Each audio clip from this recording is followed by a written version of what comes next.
City India news Telugu. Welcome to city India news. మాది ధర్మబద్ధమైన ప్రజాస్వామ్య ప్రభుత్వం. 10 ఏళ్లలో విధ్వంస పాలన, నీచ రాజకీయాలు చేసింది కల్వకుంట్ల కుటుంబమేనని మహబూబ్ నగర్ ఎమ్మెల్యే శ్రీనం శ్రీనివాసరెడ్డి ఆరోపించారు. స్వాతంత్ర భారతదేశ చరిత్రలో ఏ రాజకీయ పార్టీ కూడా చేయని నీచపు రాజకీయాలకు నాంది పలికే విధంగా బీఆర్ఎస్ చరిత్ర సృష్టించిందని ఆయన ఎద్దేవా చేశారు. రాష్ట్ర ముఖ్యమంత్రి రేవంత్ రెడ్డి మీద అభాండాలు వేయడం కేటీఆర్కు తగదని, ముఖ్యమంత్రి గారు ఢిల్లీ పెద్దలకు 2,500 కోట్ల రూపాయలు చెల్లించారని కేటీఆర్ ఏ ఆధారాలతో అన్నారని ఆయన ప్రశ్నించారు. అమెరికా నుంచి వచ్చినప్పుడు నీ ఆస్తులు ఎన్ని, ఇప్పుడు నీ ఆస్తులు ఎన్ని, ఈ విషయంలో లై డిటెక్టివ్కు సిద్ధమా అని కేటీఆర్కు సవాల్ చేశారు. తన మీద పడ్డ బురదను కడగడానికి ఇతరుల మీద బురద చెల్లే పని అవివేకమే అవుతుందని ఆయన హితవు పలికారు. ఫోన్ ట్యాపింగ్ అనే బూచిని చూపించి ఎంతమంది వ్యాపారస్తులను ప్రశ్నించే ప్రజా సంఘాల నాయకులను, ఉద్యమకారులను అణచివేత చేయడం కన్నా హేయమైన పని ఏమైనా ఉందా అంటూ ఆయన ప్రశ్నించారు. మేనేజ్మెంట్ కోట ఎమ్మెల్యే కేటీఆర్ గారు నిన్న మొన్న అవాకు చవాకులు వెళ్తూ ఉన్నాడు. మనకు తెలంగాణలో ఒకటి అనుకుంటూ ఉంటాం జనరల్గా, పంది బురదలో దొర్లి ఆ బురదను అంటించుకొని బయటికి వచ్చి ఆ బురదను వేరే వాళ్ళకి అంటియాలనే ప్రయత్నం చేస్తుంటుంది.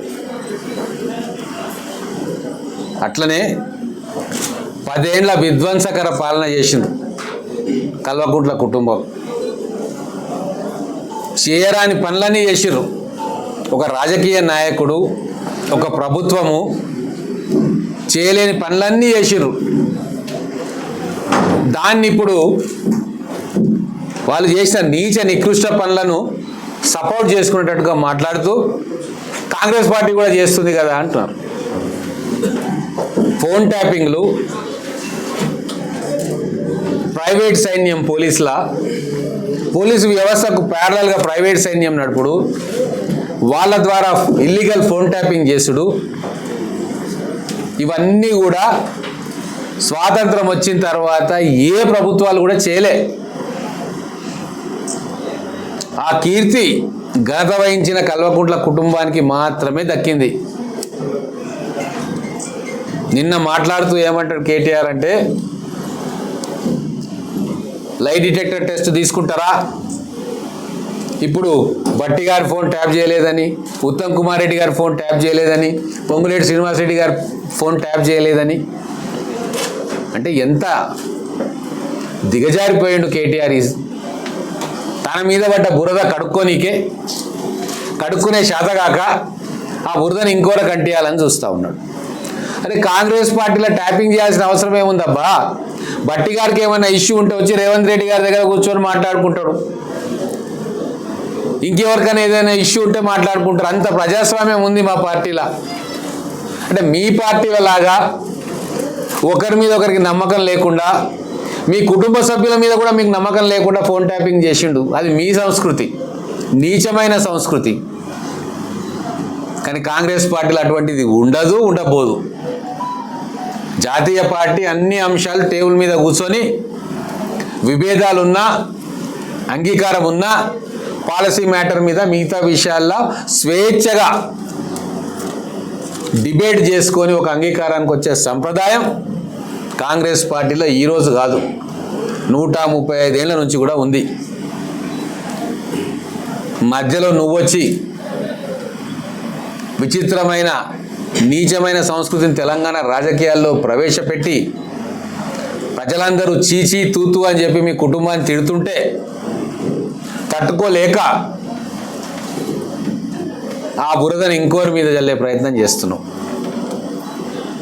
చాలా నీతివంతమైన మాటలు మాట్లాడుతున్నావు. నిన్నమన్నా నేను చాలా సత్యసంధుడిని, ఎవరన్నా ఏమనంటే లీగల్ నోటీసులు ఇస్తా, అందరూ ఆధారాలతోటి మాట్లాడాలి అనుకుంటే చెప్తున్నావు. మరి నువ్వు ఏ ఆధారాలతోటి గౌరవ ముఖ్యమంత్రి గారు ఢిల్లీకి 2,500 కోట్లు పంపుతున్నాడు అని చెప్పి ఏ ఆధారంతో మాట్లాడినావు మహాశయ?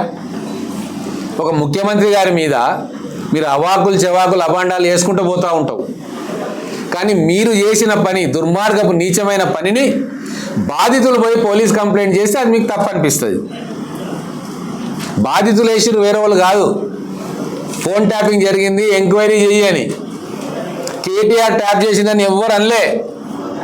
అనుమానం ఉంది, సిరిసిల్లలో ట్యాపింగ్ జరిగింది, మరి ఎవరికి లాభం జరుగుతుంది? కేటీఆర్కే లాభం జరుగుతుంది. కాబట్టి దీని వెనక ఎవరున్నారు అని కంప్లైంట్ ఇస్తే దానికి గుమ్మడికాయ దొంగ అంటే భుజాలు తడుముకుంటున్నట్టు విచిత్రమైన విన్యాసాలు చేస్తూ ఉన్నావు. ఒకవైపు చెల్లెలు తిహార్ జైల్లో ఉంది, ఇంకోవైపు మీ అందరి మీద ఫోన్ ట్యాపింగ్ అభియోగాలు వస్తూ ఉన్నాయి. ఈరోజు స్పష్టంగా ఒకటే మాట అడుగుతా ఉన్నా,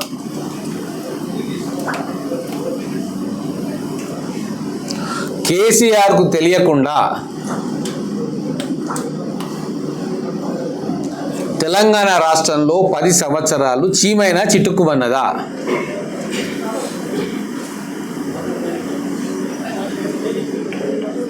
కేసీఆర్కు తెలియకుండా ఏ ఆఫీసర్లైనా ట్రాన్స్ఫర్ అయ్యిందా? కేసీఆర్కు తెలియకుండా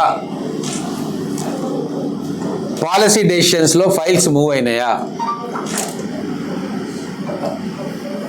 ప్రిన్సిపల్ సెక్రటరీల దగ్గరికి, చీఫ్ సెక్రటరీల దగ్గరికి, ఆఖరికి మంత్రుల దగ్గరికి కూడా ఫైల్స్ పోలేదు. కొన్ని వేల ఫైల్స్ డైరెక్ట్గా సీఎం గారి దగ్గరికి పోతే ఆయన సంతకం పెడితే జీవోలేదు.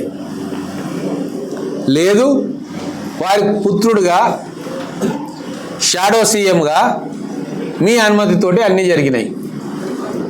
ప్రజలందరికీ తెలుసు. లైట్ డిటెక్టర్ అడుగుతున్నావు కదా నువ్వు, నేను అడుగుతున్నా, అమెరికా నుంచి వచ్చినప్పుడు నీ ఆస్తులెన్ని, ఇప్పుడు ఈరోజు నీ ఆస్తులెన్ని? అక్రమ సంపాదన కాకుండా అది నిజమైన సంపాదననా? నువ్వు నిజాయితీగా నీ ఆస్తులు పెరిగినాయా? లైట్ డిటెక్టర్ టెస్ట్ చేసుకుందాం, మేమందరం వస్తాం. మేము కానీ, మా సంపత్ కుమార్ గారు కానీ, మా ఉద్యమకారులు కానీ, కాంగ్రెస్లో ఉన్న నాయకులు కానీ వచ్చి లైట్ డిటెక్టర్ టెస్ట్ చేస్తాం, రండి. నీ మీద వచ్చిన అభియోగాలకు నువ్వు ఆన్సర్ ఇవ్వకుండా బట్టగాల్చి మీద పడేసి ముఖ్యమంత్రి గారిని, కాంగ్రెస్ పార్టీని ఏదో మాట్లాడాలంటే ప్రజలు నవ్వుకుంటా ఉన్నారు. రిమాండ్ రిపోర్ట్ కూడా పబ్లిక్ డొమైన్లోకి వచ్చేసింది. రాధాకృష్ణారావు గారు టాస్క్ ఫోర్స్ ఏదైతే ఇన్ఛార్జ్ ఉండేనో వారు తూచా తప్పకుండా ఎవరు ఆర్డర్స్ ఇచ్చిండ్రు, ఎవరి ఆదేశాలతోటి పనిచేసినామనేది చాలా స్పష్టంగా చెప్పిండు. ఇంకా బుకాయించాల్సిన అవసరం లేదు. ఖచ్చితంగా కల్వకుంట్ల ఫ్యామిలీ ఇన్వాల్వ్మెంటు ఫోన్ ట్యాపింగ్లో నేరుగా ఉందన్న విషయం ఈరోజు సిట్ సమర్పించిన, కోర్టుకు సమర్పించిన రిమాండ్ రిపోర్ట్లో చాలా స్పష్టంగా అందరికీ అర్థమవుతుంది.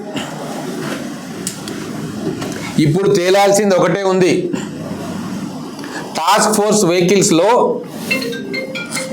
మీరు అక్రమంగా సంపాదించి నిలవబెట్టిన డబ్బు ఎన్ని వందల కోట్ల రూపాయలు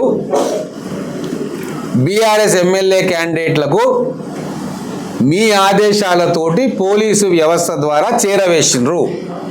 అది పిన్ పాయింట్గా తెలవాలి.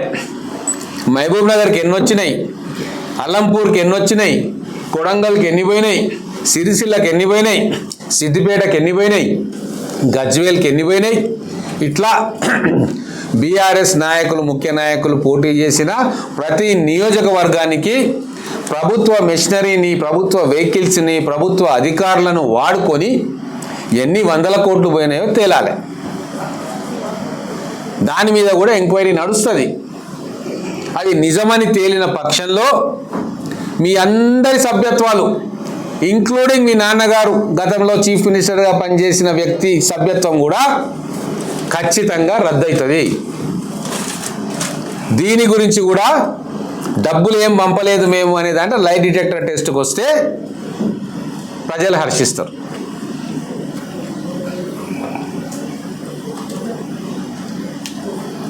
కాబట్టి నిజం మొత్తం రాబోయే రోజుల్లో నిజాయితీ గల పోలీస్ ఆఫీసర్లు అపాయింట్ చేసింది కాంగ్రెస్ ప్రభుత్వం.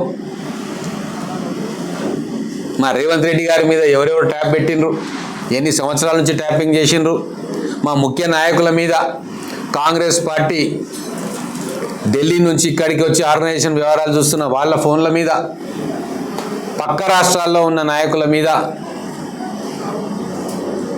ఎవరు ఆదేశిస్తే పెట్టినరు, దానివల్ల మీకు వచ్చిన లాభం ఏంది, ఏ ఏ వర్తకుల మీద, ఏ ఏ జ్యువెలర్స్ మీద, ఏ ఏ రియల్ ఎస్టేట్ వ్యాపారుల మీద ఎవరు ఆదేశిస్తే ఫోన్ ట్యాపింగ్ పెట్టినరు, ఇవన్నీ కూడా త్వరలో బయటకు వస్తాయి. స్పష్టంగా సిబిఐ కూడా అయ్యా మీ కీర్తి హైదరాబాద్లో తెలంగాణలో కాదు ఢిల్లీలో కూడా మారిపోయిపోతూ ఉంది.